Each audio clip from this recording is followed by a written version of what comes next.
Hi friends, welcome back to my channel. చూడండి friends, నేను ఈ వీడియోలో వంకాయ టమాటా అనేది ఎలా చేసుకోవాలో చక్కగా మనకి గ్రేవీగా వంకాయ టమాటా అనేది నేను వీడియోలో చూపిస్తాను. మీకు నచ్చితే కనుక ఒక లైక్ చేసి సబ్స్క్రైబ్ చేసుకోండి ఫ్రెండ్స్.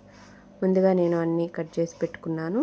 అలాగే స్టవ్ మీద ఒక గిన్నె తీసుకుని దాంట్లో మనకి తగినంత ఆయిల్ తీసుకుని ఆయిల్ కొంచెం వేడైన తర్వాత కొంచెం జీలకర్ర అలాగే పచ్చిమిర్చి రెండు కూడా వేసి కొంచెం వేగిన తర్వాత ముందుగా కట్ చేసి పెట్టుకున్న ఆనియన్స్ కూడా వేసేసి కొంచెం బ్రౌన్ కలర్ వచ్చే వరకు వేయించుకుంటున్నాను.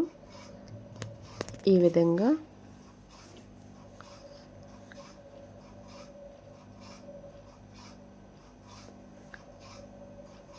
వేగిన తర్వాత దీంట్లోనే కొంచెం కరివేపాకు అలాగే ముందుగా కట్ చేసి పెట్టుకున్న వంకాయ ముక్కలు కూడా మొత్తం వేసేసి నేను ఒక 1/2 కేజీ వంకాయలు తీసుకున్నాను.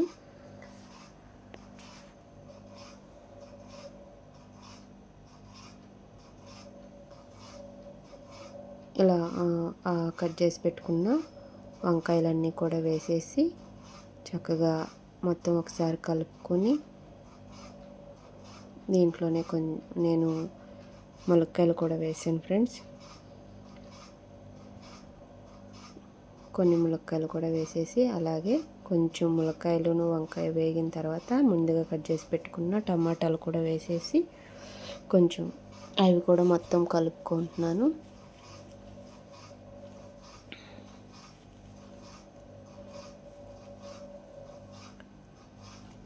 అవి మొత్తం ఒకసారి కలిపిన తర్వాత మనకి టేస్ట్కి సరిపోయిన సాల్ట్ కూడా వేసి అలాగే దీంట్లో కొంచెం పసుపు కూడా వేస్తున్నాను. కారం అనేది కొంచెం టమాటాలు వేగిన తర్వాత నేను కారం వేస్తాను. ఈ మొత్తం పసుపు కూడా వేసిన తర్వాత దీంట్లో కొంచెం మొత్తం కూడా ఒకసారి కలుపుకొని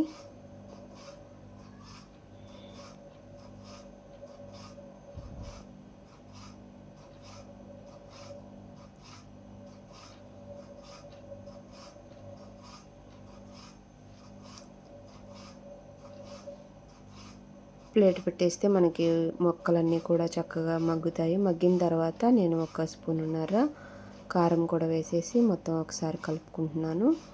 ఇలా కారం కూడా వేసేసిన తర్వాత కొంచెం ఒక గ్లాస్ వాటర్ కూడా పోసేసి ప్లేట్ పెట్టేస్తే మనకి ముక్క అనేది చక్కగా ఉడికిపోతుంది.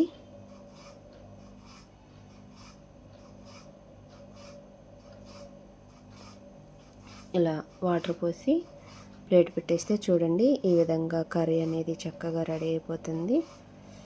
ఇంతేనండి, వంకాయ టమాటా చాలా సింపుల్గా ఉంటుంది. మనకి అన్నీ ఎప్పుడు ఒకేలా కాకుండా ఇలా ఒకసారి ట్రై చేయండి. టేస్ట్ కూడా చాలా బాగుంది. Thank you for watching.